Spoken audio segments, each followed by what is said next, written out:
Welcome back to my YouTube channel. Di video kali ini, aku mau bahas tentang salah satu hukum formal perpajakan Indonesia, yaitu Ketentuan Umum Perpajakan. Video ini merupakan salah satu dari series Ngopi 8 Menit, yaitu ngobrolin perpajakan Indonesia dalam waktu 8 menit. Di video ini, aku mau bahas Ketentuan Umum Perpajakan sebelum adanya Omnibus Law. Sebagai yang kita tahu bahwa Ketentuan Umum Perpajakan atau Undang-Undang KUP sebenarnya sudah mengalami perubahan ya, karena sudah ada Omnibus Law Perpajakan. Namun di video kali ini, aku belum mau bahas tentang perubahan sesuai Omnibus Law. Ketentuan Umum Perpajakan sesuai dengan Omnibus Law bakal aku update di video selanjutnya. Jadi kalian bisa subscribe di YouTube channel aku sekarang supaya tahu updatean yang akan aku upload setiap minggunya. So ya, seperti yang tadi aku udah mention di awal bahwa si KUP ini merupakan salah satu dari hukum pajak yang bersifat formal. Kenapa? Karena mengatur tentang tata cara pelaksanaannya. Contoh lain, hukum formal di bidang perpajakan adalah tax amnesty, pengadilan pajak, PPSP, dan lain-lain. Selain hukum formal, di hukum pajak juga ada yang namanya hukum material. Hukum material ini mengatur seputar siapa sih subjek pajaknya, apa yang menjadi objek pajaknya, berapa tarif pajaknya, dan lain-lain. Dan kemudian contoh dari hukum material ini adalah yang pertama Undang-Undang Pajak Penghasilan atau yang disingkat dengan PPH, kemudian Undang-Undang Pajak Pertambahan Nilai atau Undang-Undang PPN, kemudian ada PBB, dan lain-lain. Ketentuan Umum Perpajakan atau yang sering disingkat dengan KUP telah mengalami beberapa kali perubahan. Yang pertama adalah Undang-Undang Nomor 6 Tahun 1983, yang kedua Undang-Undang Nomor 9 Tahun 1994, yang ketiga Undang-Undang Nomor 16 Tahun 2000, dan yang keempat Undang-Undang Nomor 28 Tahun 2007. Undang-Undang Nomor 28 Tahun 2007 tentang KUP berisikan 11 bab dan 49 pasal. Pada bab 1 dibahas mengenai ketentuan umum yang berisi tentang definisi-definisi yang digunakan dalam undang-undang ini. Tujuannya adalah untuk mempermudah pembaca dalam memahami istilah yang digunakan dalam undang-undang ini, seperti pengertian dari pajak, pengertian dari wajib pajak, pengertian badan, hingga pengertian dari SPT, pemeriksaan, dan lain-lain. Selanjutnya, di bab 2 mengatur mengenai beberapa hal. Yang pertama yaitu nomor pokok wajib pajak atau yang disingkat dengan NPWP. Bentukannya adalah seperti ini. NPWP ini merupakan identitas dari wajib pajak untuk melaksanakan kewajiban perpajakannya. NPWP ini berisikan 15 digit. Tidak semua orang diwajibkan untuk memiliki NPWP, sehingga yang wajib untuk memiliki NPWP adalah wajib pajak yang telah memenuhi syarat subjektif dan objektif. Wajib pajak pengusaha juga wajib melaporkan diri ke KPP terdekat untuk dikukuhkan sebagai pengusaha kena pajak. Nah, si NPWP ini ternyata juga dapat dihapuskan oleh DJP dengan beberapa kondisi. Yang pertama, ketika si WP atau wajib pajak tadi tidak lagi memenuhi syarat subjektif dan objektif sebagai pemilik NPWP. Yang kedua, ketika badan dilikuidasi karena penghentian atau penggabungan usaha. Yang ketiga, ketika bentuk usaha tetap menghentikan kegiatan usahanya di Indonesia, atau yang keempat, dianggap perlu untuk dihapuskan NPWP-nya oleh DJP. Bab 2 ini juga membahas mengenai surat pemberitahuan yang disingkat dengan SPT. SPT harus diisi oleh wajib pajak dengan benar, lengkap, dan jelas dalam bahasa Indonesia dan menggunakan huruf Latin, angka Arab, dan satuan mata uang rupiah. Kemudian juga harus ditandatangani agar dianggap lengkap oleh DJP. Penyampaian SPT juga memiliki batas waktu. Untuk SPT masa, batas waktunya adalah 20 hari setelah berakhirnya masa pajak. Untuk SPT tahunan orang pribadi, batas waktunya adalah 3 bulan setelah akhir tahun pajak. Dan untuk SPT badan tahunan, yaitu adalah 4 bulan setelah akhir tahun pajak. Nah, lalu bagaimana jika wajib pajak melewati dari batas waktu penyampaian dari SPT? Maka wajib pajak ini akan dikenai sanksi denda sesuai dengan pasal 7 Undang-Undang KUP. Apa aja itu sanksinya?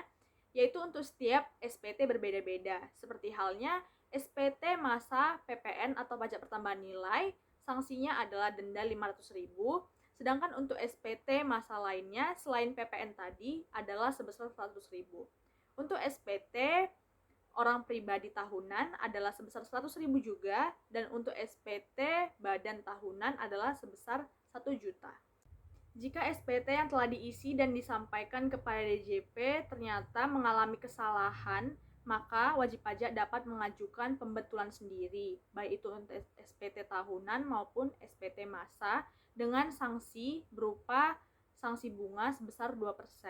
Jika sudah dilakukan pemeriksaan namun belum dilakukan penyidikan, WP juga masih dapat mengungkapkan ketidakbenaran pengisian SPT agar tidak dilakukan penyidikan dengan ganjaran WP harus membayar kekurangan dari pembayaran pajaknya ditambah dengan sanksi berupa sanksi denda sebesar 150%.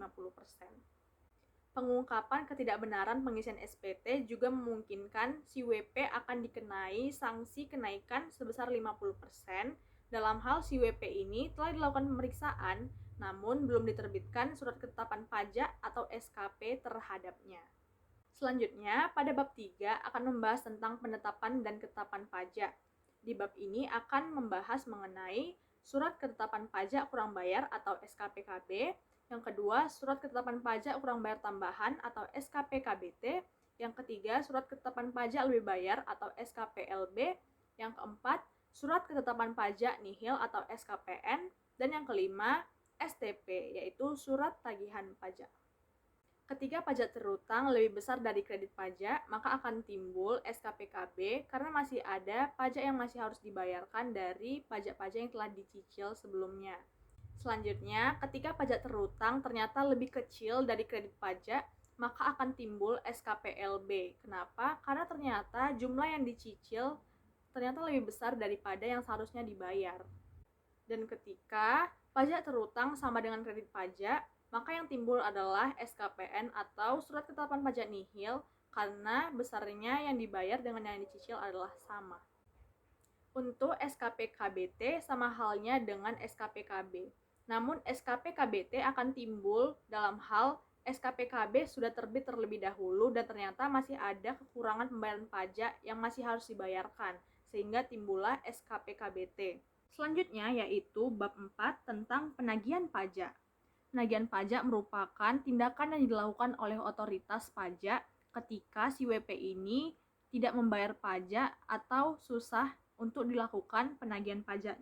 Dasar penagihan pajak adalah STP, SKPKBT, SKPKB, SK pembetulan, SK keberatan, putusan banding, serta putusan peninjauan kembali. Wajib pajak dalam hal tidak menyetujui keputusan dari otoritas pajak, maka dapat menempuh beberapa jalan untuk memperjuangkan haknya yang dianggap tidak tepat dari keputusan otoritas, yaitu seperti gugatan, keberatan, dan banding. Selanjutnya yaitu bab 6 membahas mengenai pembukuan dan pemeriksaan.